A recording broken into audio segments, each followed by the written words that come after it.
안녕하세요.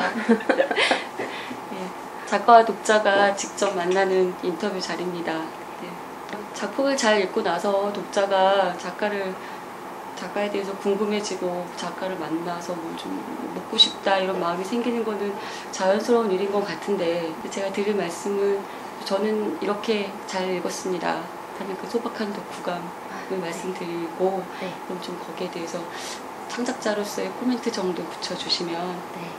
최진영 작가는 당신 옆을 스쳐간 그 소녀의 이름은 워낙 인상적이어서 그 작품도 그랬고, 또 이후에 발표된 단편들, 남편이나 돈가방이나 다 그 작품들에서 1차적으로 저희가 느꼈던 그 최진영 작품의 특징, 매력, 그런 것들이 있는데, 바로 무슨 어떤 폭발하는 거, 절규, 혹은 자기의 그 아픈 곳을 좀 후벼 파서라도 뭔가 내가 꼭 나의 속내를 열심히 전달하고 싶다 하는 그런 간절함, 그런 뭐 이렇게 말해볼 만한 직접성 같은 게 좀 있었는데요. 이 작품은 조금 그거랑은 분위기가 달랐던 것 같아요. 이 소설을 처음 이렇게 소재를 딱 생각했을 때 제가 약간의 분노에 잡혀 있었어요. 생각해보니까 이렇게 좀 사람들이 기준으로 삼는 이 정도는 해야 된다는 그런 사람들이 만든 보편적 기준들이 있잖아요. 뭐 직업이든 학업이든 뭐 배우자든 경제적 사정이든 뭐 이런 것들. 근데 저는 그게 이제 그 기준이란 것도 어쨌든 그 때에 따라 다른 거고 시대에 따라 변하는 거고, 무슨 일을 하든 정말 아까 말씀하신 것처럼 열심히 최선을 다해서 그렇게 하면 될 것 같은데, 그러면 충분히 가치 있는 삶인 것 같은데, 요즘 뭐 제 또래도 그렇고 뭐 어른들도 그렇고 어떤 직업이나 어떤 뭐 경제적 상황이나 그런 걸 들으면 그거 해서 안 된다 뭐 이런 식으로 말씀들을 많이 하시잖아요. 근데 그런 에피소드 하나에 확 자극을 받아서 분노해서 이걸 써야겠다 해가지고 한 일주일도 안 걸려서 그냥 쫙 써내려 간 거예요. 근데 오히려 더 이전 소설에서 드러나던 분노가 좀 절제된 느낌이 드신다니까 저는 참 신나네요. 저는 굉장히 분노한 상태였는데. 그 에피소드, 그런 그 분노를 일으켰던 에피소드가 직접 체험인가요? 그냥 그런 일들은 사실 이렇게 막 산재에 있거든요. 뉴스도 그렇고, 뉴스를 봐도 그런 거 많고, 드라마도 그렇고, 일반 생활에서도 너 뭐 대학 거기 가서 안 된다, 너 그런 직장 안 된다. 특히 이제 제 또래 이제 아이들이 이직을 고민한다거나 더 좋은 조건의 다른 뭐 그런 걸 찾는다거나, 그런 게 사실 따지고 보면 제가 사회생활을 시작한 때부터 계속 이제 부딪혀 왔던 것들인데, 어느 순간 거기에 굉장히 예민해졌던 거죠. 저의 정서의 변화 같은 걸로. 그래서 사람들이 옳다고, 이게 더 편한 길이고 이게 더 옳은 길이고 미래를 위해서는 이걸 해야 된다고 말하는 그런 편견이랄까, 고정관념이랄까, 그런 거에 좀 반응하고 싶었던. 그러니까 바로 그 부분이 그 세대 공감을 이제 불러일으키는 부분인데, 사실 이 소설을 2페이지 정도 읽고 2페이지쯤인가 방금 빠져나온 지하철역이 보이지 않았다 이렇게 이제 시작이 되잖아요, 앞부분에.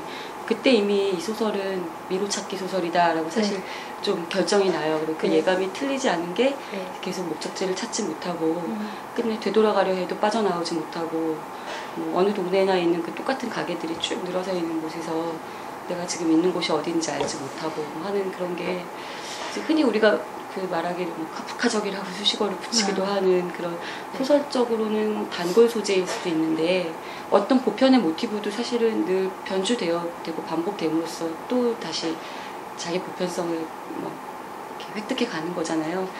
근데 바로 이게 오늘날 현실의 어떤 두드러진 특수성에 대해서 알레고리로 기능하고 있었기 때문에 그런 것이 아닌가 했었는데, 저는 제가 여태까지 많은 작품을 쓰진 않았지만 제가 쓴 모든 단편과 장편이 너무 뻔한 얘기라고 생각을 하고 있거든요. 이거는 제가 보기에도 이건 너무 뻔한 얘기고 너무 수도 없이 말해왔던 거고, 근데 그렇다고 내가 말하면 안 되나? 이런 생각이 드니까. 그게 뻔한 얘기로 느껴진다는 건, 읽고 나서 뻔한 얘기로 느껴진다는 건 잘 썼기 때문에 그런 거인 것 같아요. 근데 그 뭐랄까 주제랄까 그런 게 어쨌든 지금까지 굉장히 많이들 말해왔던 것들이잖아요. 네, 이런 뭐 미로찾기 같은 네. 것도 그렇고. 그래서 저는 그러니까 어떤 뭔가를 새로운 것을 생각해서 그런 상상력은 제가 없다는 거를 진즉에 이렇게 딱 파악을 해서, 그러면 누구나 할 수 있는 얘기지만 누구나 할 수 있는 얘기여서 잘 안 하는 걸 하자. 사실 그러니까 이 소설의 장점은 그거죠. 이게 지금 구성과 배치가 굉장히 잘 돼 있다는 건데요. 일단 시작에서 끝에 이르는 서사가 굉장히 분명하고 그 과정에 억지스러운 데가 없고, 또 이 이야기가 지금 무슨 메시지를 품고 있는지를 충분히 암시하고 있고, 그러니까 이게 바로 이 저녁 헤매고 있는 어떤 한 남자의 이야기가 아니라 그보다 더 큰 현실의 어떤 의미를 내포하고 있고 지금 압축되어 있다라는, 그러니까 일종의 알레고리로 쓰이고 있다라는 거를 뭐 충분히 시사하고 있으니까요. 그래서 이렇게 작품을 쫙 좀 짜놓고 쓰시는 건 아닐까 하는 생각이 들었는데, 그렇게 쓰셨어요? 네, 모든 작품을 다 짜놓고 거기서 잘 안 벗어나게끔, 그리고 최대한 빠른 시간 안에 몰입해서 써내려간 게 있어요. 그러니까 이것뿐만 아니라 이전의 모든 작품도. 그럼 집중력이 대단하시겠다. 아니, 좀 그쵸. 집중을 해서 어쨌든 작업을 하시는 거잖아요. 미리 사전 작업은 다 끝내놓으시고. 그래도 이야기가 다른 데로 막 가지는 않던가요? 장편 같은 거는? 네, 장편은 좀 다른 길로 가기도 하는데요. 이게 수습하시고. 네, 그러니까 제가 좀 뭐랄까 좀 이렇게 레포트 쓰듯이 소설을 딱 이렇게 써가지고, 그리고 딱히 이제 그런 말씀 많이 하시잖아요. 등장인물이 살아서 움직인다는. 근데 저는 아직 그 경지를 몰라서 등장인물이 제가 원하는 대로 움직여요. 그래서 아직 등장인물보다 힘이 세신 거니까. 그래서 젊으신 거예요. 언제 처음 소설가가 되고 싶었어요? 이렇게 얘기하면 좀 아닐 수도 있는데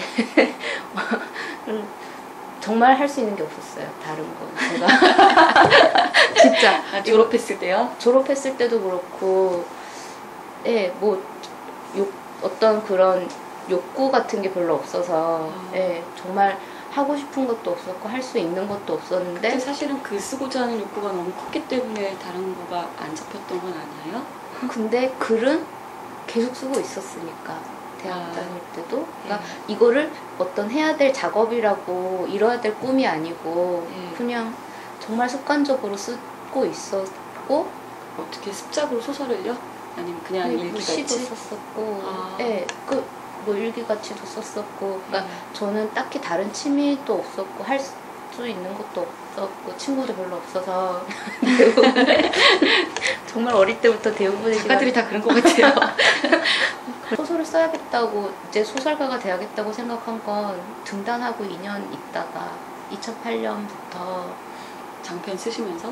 장편 딱 시작하면서 이제는 어른들이 너 도대체 뭐가 되려고 그러고 있느냐 그러면 전 소설가가 돼볼까 합니다 라고. 됐는데 이미 됐는데. 근데 아무도 이제 그런 건 안 알아주니까. 되고 나서야 말할 수 있었던. 그리고 등단했을 때도 딱히 그런 인식은 없었어요. 왜냐면 뭐 달리 청탁에 들어오거나 이런 게 없어서 그 전의 생활과 너무 똑같았어요. 그래서 그 등단하고 2년이 지날 때까지도 소설가라는 인식이 없었는데, 이제 한 2008년 정도에 소설을 더 제대로 써보자는 생각을 하고 장편을 쓰기 시작한 거죠. 소설로 무엇을 하고 싶으신지? 그걸로 그냥 제가 즐거워지고 싶어요. 그러니까 어떤 읽으시는 독자분들께 어떤 새로운 생각이나 감동이나 이런 거를 안겨드린다면 더 좋겠지만 일단은 제가 원해서 쓰고 제가 그걸로 인해서 즐거워지고 싶고 편안해지고 싶고 그리고 그러니까 쓰는 일의 즐거움이요? 쓰기의 즐거움? 네, 아직은 그가 제가 중심인 것 같아요. 그리고 쓰는 일로 편안해진다는 말씀은 아무래도 쓰기로 인해 자유로워진다는 말씀이실 텐데. 네, 저는 소설 쓸 때가 제일 좋아요. 소설 안 쓰고 있을 땐 너무 삶이 지루하고. 현재 가장 원하는 것? 현재 가장 원하는 것이요? 네. 마무리를 하기 위해서 현재 가장 원하는 건 아이스 커피? 아이스 커피 이렇게 나가서 먹을까요? 네. 네. 그러면 오늘 인터뷰 이걸로 마치기로 하고요. 네. 네. 얘기 즐거웠습니다. 네, 감사합니다.